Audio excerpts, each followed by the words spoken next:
ជំរាបសួរបងប្អូនទាំងអស់គ្នានៅក្នុងរាត្រីនេះខ្ញុំបាទសូមលើកយកនៅសាច់រឿងមួយ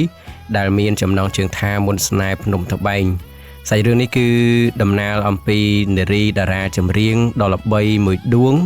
នៅក្នុងប្រទេសកម្ពុជារបស់យើងនិយាយទៅគឺគាត់ល្បីល្បាញលំដាប់តារាតែម្ដងក៏ប៉ុន្តែគាត់បានធ្លាក់ក្នុងអន្លង់ស្នេហ៍របស់បុរសម្នាក់ដែលជា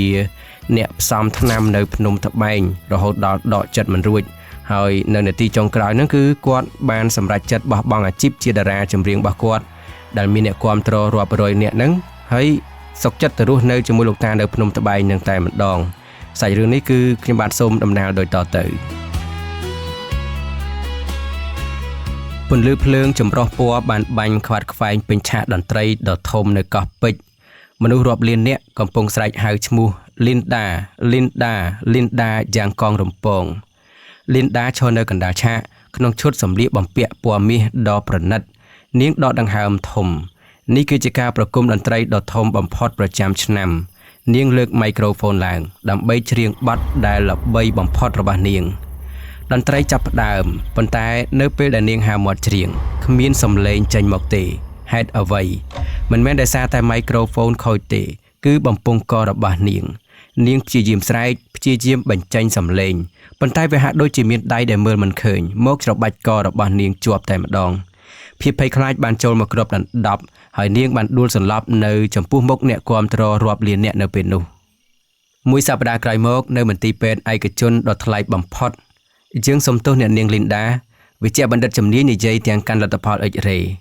បំពង់ករបស់អ្នកនាងល្អឥតខ្ចោះសរសៃសំឡេងមិនមានបញ្ហាអ្វីទេតាមវិទ្យាសាស្ត្រអ្នកនាងគួរតែអាចនិយាយបានធម្មតា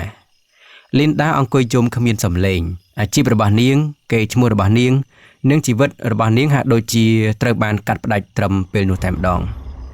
យប់នោះពិសិដ្ឋដែលជាអ្នកចាត់ការរបស់ Linda បានចូលមកក្នុងបន្ទប់របស់នាងគាត់មើលទៅតានតឹង Linda ពេទ្យនៅទីនេះជួយមិនបានទេឬប៉ុន្តែខ្ញុំឮដំណឹងពីអ្នកស្រុកនៅខេត្តព្រះវិហារពិសិដ្ឋនិយាយតិចគេថាមានគ្រូថ្នាំម្នាក់នៅលើភ្នំត្បែងគាត់ពូកែណាស់គាត់មិនមែនជាគ្រូធ្មប់ដែលស៊ីឈ្នួលធ្វើអំពើគេទេគាត់គឺជាអ្នកព្យាបាលជំងឺដែលពេទ្យមើលមិនជា Linda សរសេរដាក់ក្រដាសខ្ញុំមិនជឿរឿងអបិយជំនឿទេបងក៏ដឹងយើងគ្មានជំរឿសទេពិសិដ្ឋដំឡើងសំឡេងក្រុមហ៊ុនកំពុងតែគិតគូរលុបកិច្ចសន្យាយើងហើយបើនាងមិនបានសំឡេងមកវិញក្នុងរយៈពេល1ខែយើងចាប់ហើយ Linda សម្លឹងមើលទៅក្រៅបង្អួចហើយភ្លើងទីក្រុងដែលធ្លាប់តែស្រស់ស្អាតឥឡូវមើលទៅហាក់ដូចជាឋាននរកអញ្ចឹងនាងងក់ក្បាលយឺតយល់ព្រមសាកល្បងតាមការណែនាំរបស់ពិសិដ្ឋរថយន្ត Lexus LX 507 ពណ៌សបានឈប់នៅជើងភ្នំត្បែងខេត្តព្រះវិហារ Linda ចុះពីឡានដោយពាក់វ៉ែនតាខ្មៅធំនិងរ៉ូបវែង Max Chanel នាងមើលទៅលើកំពូលភ្នំដែលគ្របដណ្ដប់ដោយអាប់ហើយទឹកមុខប្រកបដោយក្តីអស់សង្ឃឹមតើយើងត្រូវឡើងទៅមែនទេ Linda សរសេរដាក់ទូរស័ព្ទបង្ហាញពិសិដ្ឋគ្មានផ្លូវឡានទេអ្នកនាងពិសិដ្ឋឆ្លើយទាំងជូតនេះគេថាមានកម្មចណ្ដាលជាង 1000 កម្មបើយើងចង់ជួបគាត់យើងត្រូវទៅឡើងទៅ Linda ដកដង្ហើមធំនាងធ្លាប់តែដើរលើកម្រាលព្រំក្រហមមិនមែនដើរនៅលើដីក្រហមនោះទេប៉ុន្តែនាងគ្មានជំរឿសទេនាងចាប់ផ្ដើមបោះចំហៀនដំបង100កម្មដំបងនាងដើរបានលឿនគួរសមដល់កម្មទី500ជើងរបស់នាងចាប់ផ្ដើមញ័រហើយរ៉ូបថ្លៃរបស់នាងប្រឡាក់ដោយធូលីដីនឹងញើសនៅពេលដែលនាងឡើងដល់កម្មទី1000នាងដួលអង្គុយលើកម្មចណ្ដាលបេតុងនោះតែម្ដងហើយនាងយំមិនមែនដោយសារតែហត់ទេតែដោយសារអារម្មណ៍ហត់នឿយដែលនាងមិនធ្លាប់ជួបនាងជាតារាលំដាប់ប្រទេសហេតុអ្វីត្រូវមកលំបាកបែបនេះទៅវិញ3ម៉ោងក្រោយមកពួកគេក៏បានទៅដល់លើកំពូលភ្នំហើយខ្យល់នៅទីនោះត្រជាក់ស្រេបខុសប្លែកពីខាងក្រោមដាច់ស្រឡះតែម្ដងសំឡេងទឹកធ្លាក់បន្លឺឡើងពីចម្ងាយលីឡំជាមួយនឹងសំឡេងបាក់សីព្រៃយំជជែកចចាចហើយនៅក្បែរមាត់ទឹកធ្លាក់មានផ្ទះឈើមួយខ្នងសង់យ៉ាងសាមញ្ញតែរឹងមាំនៅមុខផ្ទះមានបុរសម្នាក់កំពុងអង្គុយបុកថ្នាំគាត់មិនពាក់អាវទេដោយបង្ហាញសាច់ដុំរឹងមាំនិងស្បែកពណ៌ទង់ដែងដែលត្រូវកម្ដៅថ្ងៃនោះប្រហែលជាកូនសិស្សគាត់ហើយពិសិដ្ឋដើរចូលទៅជិតបងប្រុសពួកយើងមកសុំជួបលោកគ្រូធុនបុរសនោះមិនងាកមើលទេគាត់នៅតែបន្តបុកថ្នាំតុកបន្តទៅទៀត ខ្ញុំកំពុងនិយាយជាមួយឯងណាពិសិដ្ឋចាប់ផ្ដើមខឹងបរោះនោះឈប់ដៃគាត់ងើបមុខជឿជឿភ្នែករបស់គាត់មុតថ្លាដូចនិលនិងត្រជាក់ដូចថ្ម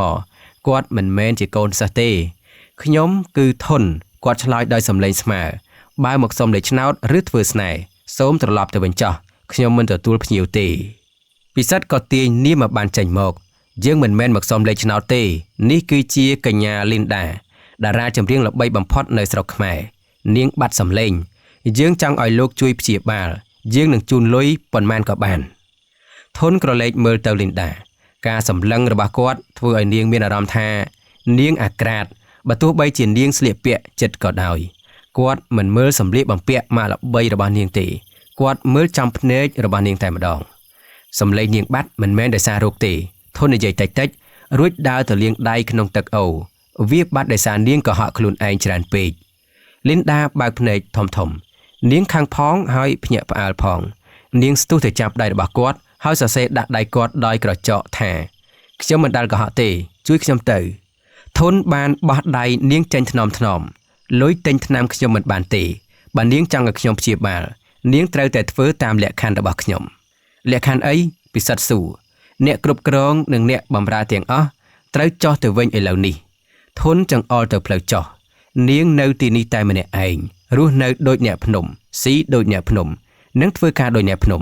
បើនាងទ្រាំបាន7ថ្ងៃខ្ញុំនឹងព្យាបាលឲ្យថាម៉េចឲ្យនាងនៅកន្លែងកំសត់បែបនេះម្នាក់ឯងពិសិដ្ឋស្រែកប៉ុន្តែលីនដាបានលើកដៃខាត់ពិសិដ្ឋនាងសម្លឹងមុខធនយ៉ាងមើងម៉ាត់នាងដឹងថានេះគឺជាឱកាសចុងក្រោយរបស់នាងនាងក៏បានងក់ក្បាលយល់ព្រម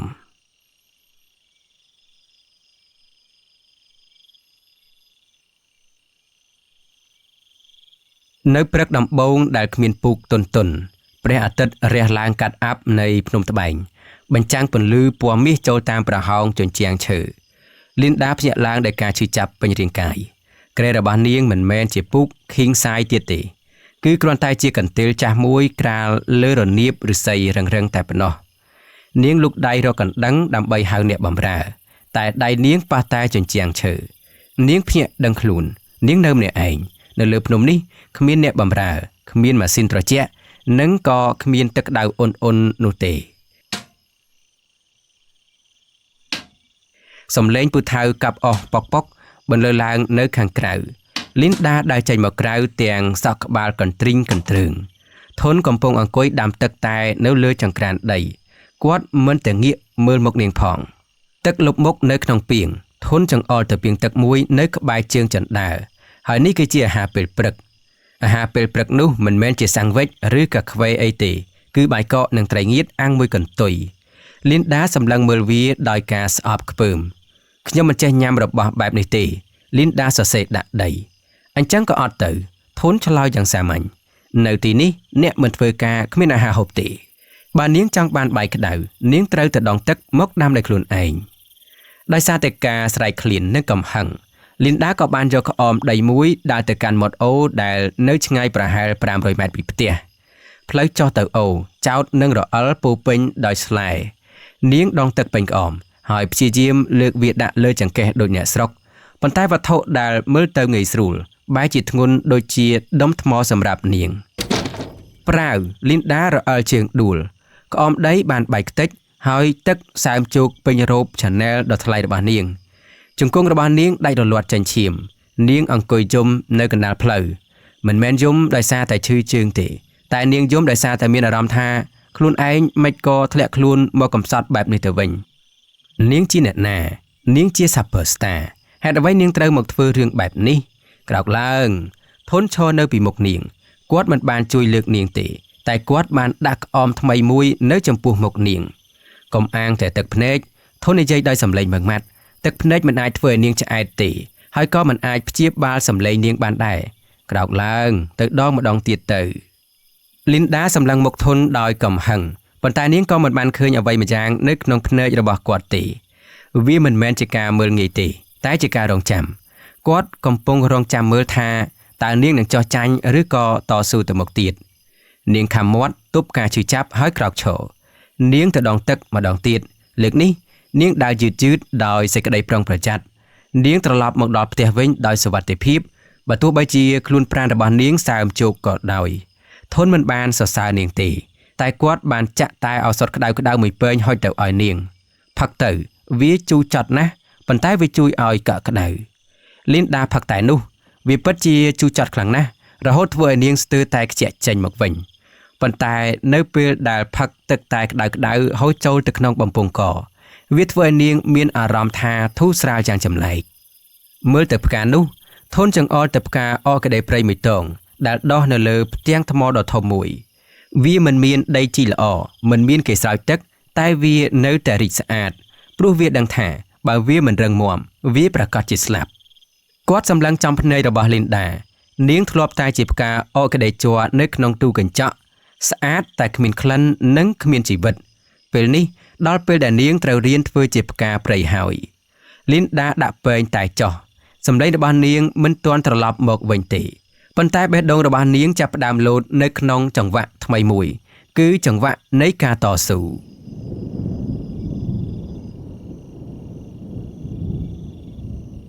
រាត្រីព្យុះភ្លៀងនិងសម្លេងបេះដូងព្យុះនៃភ្នំត្បែងមេឃដែលស្រឡះនៅពេលថ្ងៃបានប្រែជាខ្មៅងងឹតនៅពេលព្រលប់ភ្លៀងមួយមេធំបានធ្លាក់ចុះមកដោយគេហែកមេឃសម្លេងទឹកធ្លាក់ដែលធ្លាប់តែពីរោះបានប្រែទៅជាសម្រែកដ៏គួរឲ្យខ្លាចនៃធម្មជាតិលីនដាអង្គុយអោបជង្គង់នៅជ្រុងម្ខាងនៃផ្ទៃឈើខ្យល់ត្រជាក់បានបាក់ចូលតាមប្រហោងជញ្ជាំងធ្វើឲ្យនាងញ័រនេះជាលើកទី1ហើយដែលនាងមានអារម្មណ៍ថាតូចតាចនៅចំពោះមុខធម្មជាតិភ្លើងទៀននៅក្នុងផ្ទះបានរលត់អស់ទៅហើយនៅសល់តែភាពងងឹតនិងពន្លឺផ្លេកបន្ទោដែលឆាបឆេះម្ដងម្កាលធនមិនបានបង្ហាញភាពភ័យខ្លាចទេគាត់ដើរទៅបិទបង្អួចឈើដោយស្ងៀមស្ងាត់រួចយកចង្កៀងប្រេងមកដុតបំភ្លឺ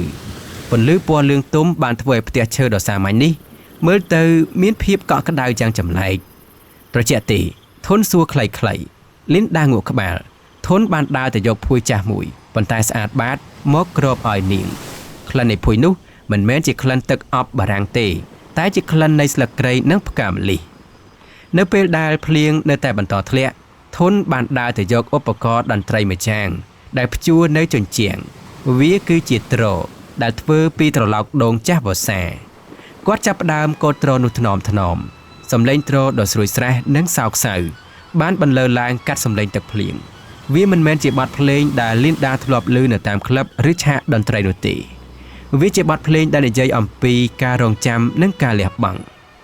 លីនដាសម្លឹងមើលទៅមុខធននៅក្រោមពន្លឺចង្កៀងមុខដ៏រឹងកំប្រឹងរបស់គាត់មើលទៅទន់ភ្លន់ជាងមុនភ្នែករបស់គាត់បិទជិតបញ្ចូលអារម្មណ៍ទៅក្នុងសរសៃទ្រនាងចាប់ផ្ដើមយល់ថាបុរសម្នាក់នេះមិនមែនគ្មានបេះដូងទេតែគាត់បានកប់បេះដូងរបស់គាត់នៅក្នុងតន្ត្រីនិងធម្មជាតិសំឡេងដែលមិនបាច់និយាយដោយមិនដឹងខ្លួនលីនដាបានចាប់ផ្ដើមស្លងអារម្មណ៍តាមចង្វាក់ទ្រនោះបើទោះបីជានាងមិនអាចបញ្ចេញសំឡេងច្រៀងបានប៉ុន្តែកែវបំពង់ករបស់នាងនៅតែអាចបង្កើតរលកសំឡេងតិចធនឈប់ដៃគាត់បើកភ្នែកសម្លឹងមើលនាងលីនដាចាប់ផ្ដើមភ័យស្មានថាគាត់នឹងស្ដីឲ្យថាថ្លង់ប៉ុន្តែធនបែរជាញញឹមជាស្នាមញញឹមដំបូងដែលលីនដាបានឃើញនាងមានសំឡេងពិសេសធននិយាយខ្សឹបសំឡេងដែលចេញពីចិត្តមិនមែនចេញពីបំពង់កទេមនុស្សភាគច្រើនច្រៀងដើម្បីឲ្យគេឮតែនាងកំពុងច្រៀងដើម្បីឲ្យខ្លួនឯងបានធូរស្បើយពាក្យមួយឃ្លានេះបានធ្វើឲ្យទឹកភ្នែកលីនដាហូរចុះមកមិនមែនដោយសារតែការឈឺចាប់នោះទេប៉ុន្តែដោយសារតែការយល់ចិត្តអ្នកគាំទ្ររាប់លានអ្នកស្រឡាញ់សំឡេងរបស់នាង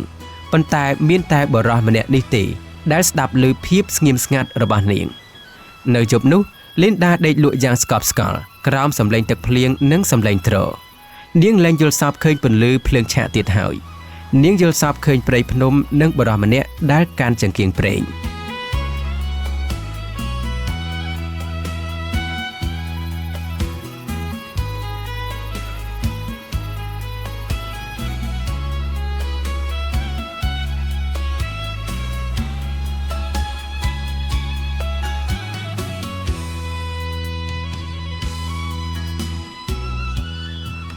ព្រឹកថ្ងៃទី5នៃការស្នាក់នៅលើភ្នំលីនដាចាប់ផ្ដើមស៊ាំនឹងជីវិតថ្មីនាងលែងដើរដួលដូចមុនទៀតហើយនៅពេលព្រឹកព្រលឹមស្រាងនាងបានដើរទៅកាន់ទឹកធ្លាក់ដើម្បីលាងមុខដោយទម្លាប់ដែលធនបានបង្គាប់កាលពីមុននៅពេលដែលនាងទៅដល់ នាងស្រាប់តែឃើញធនកំពុងងូតទឹកនៅកណ្ដាលអូរគាត់ឈរបែរខ្នងដាក់នាងទឹកបានហូរស្រោចលើរាងកាយដ៏រឹងមាំរបស់គាត់ប៉ុន្តែអ្វីដែលធ្វើឲ្យលីនដាឈរថ្មឹងមិនមែនជារាងកាយរបស់គាត់ទេគឺស្នាមសាក់នៅពេញខ្នងរបស់ធនវាមិនមែនជាសាក់រូបនាគឬហង្សដែលនាងធ្លាប់ឃើញនៅទីក្រុងនោះទេវាជាយ័ន្តមហាកម្លាំងដែលមានអក្សរខ្មែរបុរាណរាប់រយតួរុំព័ទ្ធជុំវិញរូបហនុមានមួយនៅចំកណ្ដាលខ្នងនៅពេលដែលពន្លឺថ្ងៃចាំងប៉ះស្នាមសាក់នោះហាក់ដូចជាមានជីវិតវាប្រែពីពណ៌ខ្មៅទៅជាក្រហមព្រឿងដូចជាមានឈាមកំពុងរត់នៅខាងក្រោមស្បែកនោះអញ្ចឹងឃើញអស់ហើយមែនទេសម្លេងរបស់ធនបានធ្វើឲ្យលីនដាភ្ញាក់គាត់មិនបានងាកមកទេប៉ុន្តែគាត់ដឹងថានាងនៅទីនោះគាត់ដើរឡើងមកលើគោកយកក្រណាត់ជូតខ្លួនដោយមិនព្យាយាមលាក់បាំងស្នាមសាក់នោះទៀតទេនេះមិនមែនជាសាក់លម្អទេធននិយាយខណៈពេលដែលគាត់កំពុងស្លៀកពាក់វាគឺជាចំណងលីនដាបានចូលទៅជិតគាត់ហើយចង្អុលទៅស្នាមសាក់នោះធ្វើមុខឆ្ងល់ខ្ញុំជាអ្នកបន្តវេននៃត្រកូលគ្រូភ្នំត្បែងធនពន្យល់ដោយសម្លេងស្ងប់យ័ន្តនេះបានសាក់ជាប់ខ្លួនខ្ញុំតាំងពីអាយុ9ឆ្នាំវាផ្ដល់អំណាចឲ្យខ្ញុំអាចមើលរោគដែលពេទ្យមើលមិនឃើញនិងអាចប្រើប្រាស់ធម្មពលនៃព្រៃនេះបានប៉ុន្តែគាត់សម្លឹងមើលទៅជ្រោះជ្រៅនៅខាងក្រោមវាក៏ឃុំឃាំងខ្ញុំមិនឲ្យចាក់ចេញពីភ្នំនេះដែរមួយជីវិតរបស់ខ្ញុំត្រូវប្រគល់ជូនអ្នកតាម្ចាស់ភ្នំបើខ្ញុំចោះទៅក្រោមលើសពី7ថ្ងៃខ្ញុំនឹងត្រូវស្លាប់សម្ដីរបស់ធនបានធ្វើឲ្យបេះដូងលីនដាធ្លាក់ដល់ដីនាងទើបតែយល់ថាហេតុអ្វីបានជាគាត់មានចរិតត្រជាក់និងមិនទទួលយកសេចក្តីស្រឡាញ់ការពិតគាត់មិនមែនមិនចង់ទេក៏ប៉ុន្តែគាត់មិនអាចគាត់ដូចជាអ្នកទោសដែលមានកិត្តិយសត្រូវជាប់គុកនៅក្នុងឋានសួគ៌មួយនេះជារៀងរហូតដោយសេចក្តីអាណិតលីនដាបានលូកដៃទៅប៉ះស្នាមសាក់នៅលើខ្នងរបស់គាត់ថ្នមឆ្វាច់ភ្លាមនោះចរន្តកម្ដៅមួយយ៉ាងបានឆក់ដៃរបស់នាងធ្វើឲ្យនាងដកដៃមកវិញយ៉ាងលឿនធនចាប់កដៃរបស់នាងហើយសម្លឹងមុខនាងដោយកែវភ្នែកដែលលែងត្រជាក់ទៀតហើយវាពោពេញទៅដោយភាពឈឺចាប់និងសេចក្តីស្រែកឃ្លានកំប៉ះធនខ្សឹបដោយសម្លេងស្អកនាងមិនគួរនៅចិត្តមនុស្សដូចខ្ញុំទេពេលដែលសម្លេងនាងជានាងត្រូវតែទៅពិភពលោករបស់យើងខុសគ្នាពេកហើយក៏ប៉ុន្តែក្នុងចិត្តលីនដានាងដឹងច្បាស់ថាវាហួសពេលហើយនាងមិនត្រឹមតែមកទីនេះដើម្បីរកសម្លេងរបស់នាងនោះទេនាងកំពុងតែរកឃើញបេះដូងរបស់នាងដែលបាត់បង់យូរមកហើយព្រឹកថ្ងៃទី6ភាពស្ងប់ស្ងាត់នៃភ្នំត្បែងត្រូវបានបំបែកដោយសម្លេងផាប់ដ៏ខ្លាំងមួយដែលអង្រួនស្លឹកឈើឲ្យជ្រុះឧទ្ធម្ភាគចក្រពណ៌ខ្មៅមួយគ្រឿងបានចោះចតនៅវាលស្មៅមិនឆ្ងាយពីផ្ទះឈើ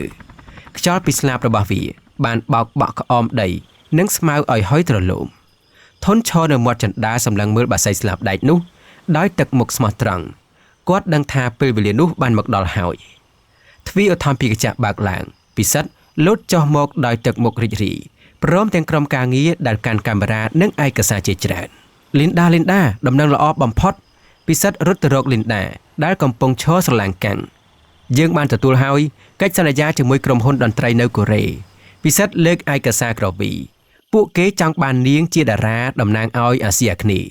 តម្លៃខ្លួនរាប់លានដុល្លារប៉ុន្តែយើងត្រូវចោះទៅឥឡូវនេះពួកគេចង់ជួបនាងនៅល្ងាចនេះនៅភ្នំពេញ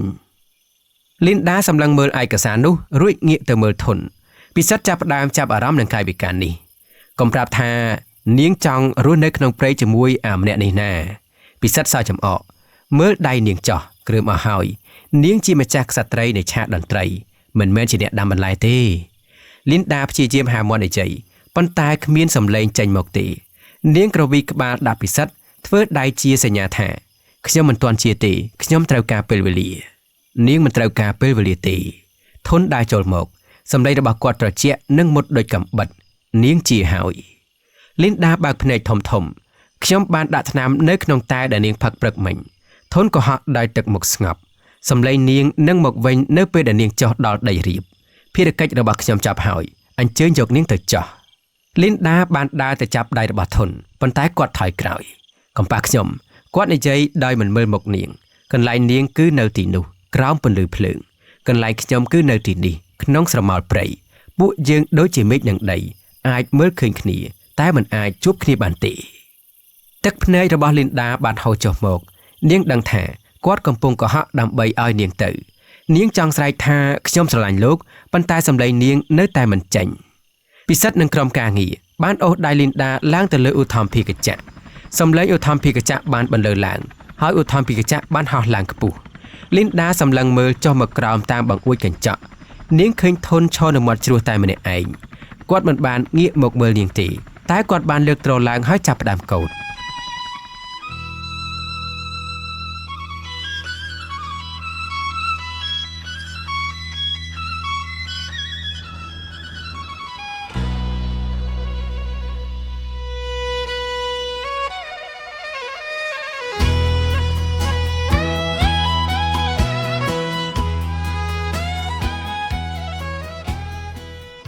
បើទោះបីជាសម្លេងម៉ាស៊ីនឧទ្ធម្ភាគចក្រខ្លាំងយ៉ាងណាក៏ដោយក៏លីនដាហាក់ដូចជាឮសម្លេងទ្រដ៏សោកសៅនោះបន្លឺឡើងនៅក្នុងបេះដូងរបស់នាងទៅចោះផ្កាព្រៃរបស់បងរីកឲ្យល្អនៅក្នុងសួនច្បាររបស់អូនចោះរបាំងនៃភាពស្រស់ស្អាតនៅខាងក្រោយឆាកនៃពហុកីឡដ្ឋានជាតិអូឡ িম্প ពិក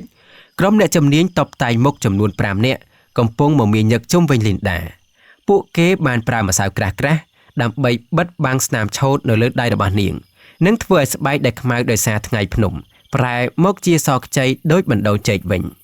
អ្នកនាងស្អាតណាស់អ្នកផាត់មុខលាន់មាត់ដូចមិនមែនជាមនុស្សដែលទើបត្រឡប់មកពីព្រៃវិញសោះលីនដាសម្លឹងមើលខ្លួនឯងក្នុងកញ្ចក់នាងឃើញស្រីស្អាតម្នាក់ដែលនាងធ្លាប់ស្គាល់ប៉ុន្តែពេលនេះនារីម្នាក់នោះមើលទៅដូចជាតុក្កតាដែលគ្មានវិញ្ញាណនោះទេនៅក្នុងត្រចៀករបស់នាងសម្លេងនៃទីក្រុងលាន់ឮកងរំពងក៏ប៉ុន្តែនៅក្នុងចិត្តរបស់នាងនឹកដល់សម្លេងទឹកធ្លាក់និងសម្លេងពូថៅកាប់អស់របស់ធនពិសិដ្ឋដើរចូលមកដោយទឹកមុខរីករាយត្រៀមខ្លួនហើយឬនៅខាងកូរ៉េកំពុងអង្គុយមើលនៅកៅអី VIP នេះជាឱកាសតែមួយគត់ហាមធ្វើឲ្យខូចការណាលីនដាសម្លេងស្រែកហៅរបស់ទស្សនិកជនរាប់ម៉ឺននាក់បានធ្វើឲ្យកក្រើកឆាកលីនដាដើរចេញមកក្រោមពន្លឺភ្លើងដ៏ចែងចាំងនាងឈរនៅចំពោះមុខសមុទ្រពន្លឺដែលបង្កើតឡើងដោយអំពូលតូចៗរបស់អ្នកគាំទ្រតន្ត្រីអេឡិចត្រូនិកដ៏កងរំពងបានចាប់ផ្ដើមក្រុមរាំរាប់សិបនាក់បានចេញមករាំអមលីនដាលើកមីក្រូហ្វូនឡើងនេះគឺជាបទដែលល្បីបំផុតរបស់នាងជាបទដែលតម្រូវឲ្យនាងរាំនិងស្រែកដោយភាពសប្បាយរីករាយនាងហាមាត់ប៉ុន្តែនៅតែមិនចេញសំឡេងនាងព្យាយាមម្ដងទៀតនាងព្យាយាមញញឹមព្យាយាមរាំប៉ុន្តែរាងកាយរបស់នាងរឹងដូចថ្មបំពង់ករបស់នាងហាក់ដូចជាត្រូវបានបិទជិតដោយកម្លាំងដែលមើលមិនឃើញនាងនឹកឃើញពាក្យរបស់ធនសំឡេងនាងបាត់ដោយសារនាងកុហកខ្លួនឯងតន្ត្រីនៅតែបន្តប៉ុន្តែលីនដាឈរស្ងៀមទស្សនិកជនចាប់ផ្ដើមជ្រួលច្របល់ពិសិដ្ឋនៅខាងក្រោយឆាកចាប់ផ្ដើមស្រែកដាក់វិទ្យុតាក់ទងភ្លាមនោះលីនដាបានលើកដៃឲ្យក្រុមតន្ត្រីឈប់ភាពស្ងប់ស្ងាត់បានគ្របដណ្ដប់ពហុកីឡដ្ឋានជាតិទាំងមូលនាងបិទភ្នែកនាងដកដង្ហើមវែងស្រូបយកខ្យល់ដែលនាងស្រមៃថាជាខ្យល់នៃភ្នំត្បែងនាងនឹកឃើញរូបភាពធនអង្គុយនៅមាត់ជ្រោះកោតត្រតែម្នាក់ឯងសំឡេងមួយបានបន្លឺចេញពីបំពង់ករបស់នាងវាមិនមែនជាសំឡេងដ៏មុតស្រួចដែលនាងធ្លាប់មានទេវាជាសំឡេងដ៏ក្រាស់ស្អកបន្តិចនិងពោពេញដោយភាពសោកសៅនាងមិនបានច្រៀងបទផប់ទេនាងកំពុងតែច្រៀងបទទំនួញទ្រខ្មែរដែលនាងបានរៀនពីធនដោយគ្មានភ្លេងកំដរផ្កាព្រៃដោះលើថ្មរងចាំទឹកភ្លៀងបេះដូងអ្នកព្រៃមិនសូវភ្លឺចែងចាំងប៉ុន្តែមានភាពស្មោះត្រង់មនុស្សរាប់ម៉ឺននាក់ស្ងាត់ជ្រាបពួកគេមិនដែលឮលីនដាច្រៀងបែបនេះទេវាមិនល្អឥតខ្ចោះដូចក្នុង CD ទេវាមានសំឡេងញ័រវាមានការដាច់សង្វាក់ប៉ុន្តែវាជាការពិតនៅពេលដែលនាងច្រៀងដល់ឃ្លាចុងក្រោយទឹកភ្នែកមួយដំណក់បានហូរចុះមកលើថ្ពាល់មិនមែនជាទឹកភ្នែកសម្ដែងនោះទេគឺជាទឹកភ្នែកនឹករលឹកទោះបីនៅឆ្ងាយក៏ស្រមោលអូននៅទីនោះដែរនាងបញ្ចប់បទចម្រៀងដោយការខ្សឹបមួយសន្ទុះក្រោយមកសំឡេងទះដៃបានផ្ទុះឡើងដូចផ្គរលាន់មនុស្សខ្លះយំតាមនាងខាងកូរ៉េក្រោកឈរទះដៃពួកគេមិនយល់អត្ថន័យទេប៉ុន្តែពួកគេយល់ពីអារម្មណ៍ក៏ប៉ុន្តែសម្រាប់លីនដាសំឡេងទះដៃទាំងនេះលែងមានន័យទៀតហើយនាងដឹងថាបេះដូងរបស់នាងលែងនៅទីនេះទៀតហើយ ក្រោយការប្រគំតន្ត្រីដ៏កក្រើក Linda ត្រូវបានគេនាំទៅកាន់បន្ទប់ VIP ដ៏ប្រណិតមួយតំណាងក្រុមហ៊ុនកូរ៉េនិងពិសិដ្ឋកំពុងអង្គុយរងចាំនាងជាមួយនឹងកៅស្រាសាំប៉ាញនិងឯកសារកិច្ចសន្យាអស្ចារ្យណាស់ Linda តំណាងកូរ៉េនិយាយតាមរយៈអ្នកបកប្រែសំឡេងដែលនាងច្រៀងអំបញ្ញមិញវាមានព្រលឹងណាស់យើងនឹងធ្វើឲ្យនាងក្លាយជាតារាពិភពលោកពិសិដ្ឋហុចបិចមាសមួយដើមឲ្យនាងចុះហត្ថលេខាទៅនាងនឹងក្លាយជាមនុស្សស្រីដែលមានឥទ្ធិពលបំផុត Linda សម្លឹងមើលបិចនោះវាតូចនិងស្រាលប៉ុន្តែនាងមានអារម្មណ៍ថាវាធ្ងន់ជាងក្អមដីដែលនាងធ្លាប់តែរែកនៅលើភ្នំដងរែកទៅទៀតនាងនឹកឃើញពាក្យរបស់ធនផ្កាព្រៃរីកបានតែក្នុងព្រៃតែប៉ុណ្ណោះខ្ញុំ Linda និយាយជាលើកដំបូងសំឡេងរបស់នាងនៅតែស្អកប៉ុន្តែបើកមាត់ខ្ញុំមិនចង់ហត្ថលេខាទេពិសិដ្ឋទម្លាក់កៅស្រាថាម៉េចនាងឈួតហើយឬខ្ញុំមិនឈួតទេខ្ញុំទើបតែភ្ញាក់ Linda ដាក់បិចចុះសំឡេងនេះមិនមែនសម្រាប់លក់ទេវាសម្រាប់ចែករំលែកហើយខ្ញុំមិនអាចច្រៀងកុហកទៀតទេនាងងាកក្រោយដើរចេញពិសិដ្ឋស្ទុះទៅចាប់ដៃរបស់នាងបើនាងដើរចេញពីបន្ទប់នេះនាងនឹងបាត់បង់អ្វីៗទាំងអស់វីឡាឡានកេរ្តិ៍ឈ្មោះនិងអ្នកគាំទ្រ Linda ញញឹមស្នាមញញឹមដែលស្រស់ស្អាតបំផុតដែលពិសិដ្ឋមិនដែលឃើញខ្ញុំសុខចិត្តបាត់បង់ពិភពលោកទាំងមូលឲ្យតែខ្ញុំរកឃើញខ្លួនឯងវិញ Linda ដើរចូលទៅក្នុងបន្ទប់សន្និសីទកាសែតដែលពោពេញដោយអ្នកកាសែតនាងមិនអង្គុយលើកៅអីទេនាងឈរនៅមុខមីក្រូហ្វូនសូមទោសអ្នកទាំងអស់គ្នានាងដកដង្ហើមធំចាប់ពីថ្ងៃនេះទៅ Linda ដែលអ្នកធ្លាប់ស្គាល់បានស្លាប់ហើយសូមកុំស្វែងរកខ្ញុំទុកឲ្យខ្ញុំរស់នៅជាមនុស្សធម្មតាផងចុះនាងដោះខ្សែកពេជ្រដែលនាងពាក់ដាក់នៅលើតុរួចដើរចេញទៅបាត់ទុកឲ្យពន្លឺផ្លាស់នៃកាមេរ៉ាភ្លឺប្រងព្រាតនៅពីក្រោយខ្នងរបស់នាងព្រឹកបន្ទាប់នៅបេនឡានផ្សារថ្មីគ្មានឡានលុចស៊ីទៀតទេ Linda ពាក់អាវយឺតពណ៌សនិងខោកាប៊យពាក់មួកកន្ទប់បិទមុខនាងទិញសម្បត្តិឡានក្រុងទៅខេត្តព្រះវិហារនៅក្នុងឡានក្រុងនាងអង្គុយក្បែរបង្អួចមើលទេសភាពវាលស្រែដែលរត់ថយក្រោយអ្នកដំណើរផ្សេងៗទៀតមិនចាប់អារម្មណ៍នាងនោះទេពួកគេគិតថានាងគ្រាន់តែជាអ្នកដំណើរធម្មតាតែប៉ុណ្ណោះនាងដកដង្ហើមបានស្រួលជាលើកដំបូងក្នុងរយៈពេល10ឆ្នាំ Linda បានទៅដល់ជើងភ្នំត្បែងនៅពេលល្ងាចគ្មានអ្នកមកទទួលទេគ្មានអ្នកជួយយួរអីវ៉ាន់ទេនាងស្ពាយកាបូបតូចមួយហើយចាប់ផ្ដើមឡើងកម្មចិនដើកម្មទី1កម្មទី500កម្មទី1000លើកនេះនាងមិនហត់ទេជើងរបស់នាងធ្លាប់ស្គាល់ផ្លូវនេះហើយបេះដូងរបស់នាងបានលោតកាន់តែខ្លាំងនៅពេលដែលនាងទៅដល់កំពូលភ្នំផ្ទះឈើនៅតែនៅទីនោះផ្សែងភ្លើងកំពុងហុយចេញពីចង្ក្រានសំឡេងទ្របានបន្លឺឡើងតិចតិច Linda ឈរនៅមាត់របងធនកំពុងអង្គុយកោតទ្របែកខ្នងដាក់នាងខ្ញុំប្រាប់ហើយតើថាគ្រូថ្នាំនៅទីនេះមិនទទួលភ្ញៀវទេធននិយាយដោយមិនងាកក្រោយខ្ញុំមិនមែនជាភ្ញៀវទេ Linda ឆ្លើយទាំងទឹកភ្នែករលិញរលោងខ្ញុំគឺជាអ្នកជំងឺដែលជាសះស្បើយធនឈប់កោតទ្រដៃរបស់គាត់ញ័រគាត់ងាកមកជឿននៅពេលដែលគាត់ឃើញ Linda ឈរនៅមាត់របងជាមួយកាបូបស្ពាយតូចមួយគាត់ហាក់ដូចជាមិនជឿភ្នែកខ្លួនឯងទាល់តែសោះទ្រនៅក្នុងដៃរបស់គាត់បានរអិលធ្លាក់ចុះទៅលើក្តារឬសូផោងនាងធនបានបោះចំហៀនទៅមុខមួយនាងត្រឡប់មកយកអ្វីខ្ញុំមកយកបេះដូងខ្ញុំវិញ Linda ឆ្លើយទាំងញញឹមហើយខ្ញុំមកសងថ្លៃថ្នាំដែលលោកប្រាប់ថាត្រូវបង់ដោយជីវិតទាំងមូលធនលែងនិយាយអ្វីទាំងអស់គាត់ស្ទុះទៅអោបនាងយ៉ាងណែនបុរសដែលមានចិត្តរឹងដូចថ្មពេលនេះកំពុងតែបង្ហូរទឹកភ្នែកខ្យល់ភ្នំដែលធ្លាប់តែត្រជាក់ពេលនេះប្រែជាក្តៅបំផុត6ខែក្រោយមកនៅលើភ្នំត្បែងគ្មានតារាចម្រៀងឈ្មោះ Linda ទៀតទេមានតែស្ត្រីម្នាក់ឈ្មោះនាងដែលស្លៀកពាក់សាមញ្ញនិងមានស្នាមញញឹមជាប់ជានិច្ចនៅពេលព្រឹកនាងជួយធនបេះឱសថនិងដាំបន្លែនាងលែងខ្លាចក្អមដីលែងខ្លាចដីប្រឡាក់ដៃទៀតហើយ